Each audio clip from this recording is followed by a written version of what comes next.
কোন গোপনে মন বেসেছে সিরিয়ালের ধামাকা পর্ব, চন্দ্রশীষ শ্যামলীর ডিভোর্স পর্ব।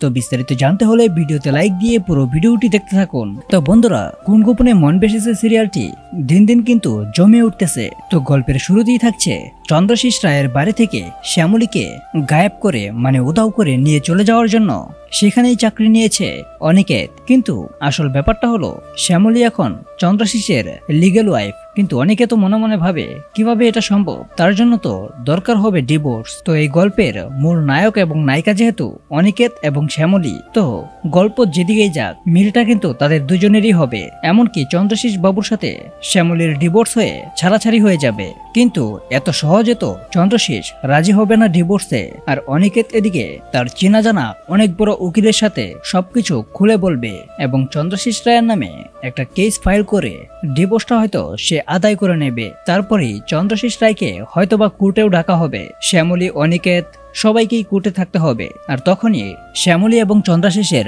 ডিভোর্সের ব্যবস্থাটাও করা হবে। আর রায়ে যদি চন্দ্রশীষ শ্যামলীর ডিভোর্সটা হয়ে যায়, তখন আবারও নতুন করে বিয়ে হবে অনিকেত এবং শ্যামলীর। তাদের দুজনেরই হয়তোবা নতুন করে আবার সংসার শুরু হবে। তো বন্ধুরা, তোমরা কি চাও চন্দ্রশীষ রায় এবং শ্যামলীর ডিভোর্সটা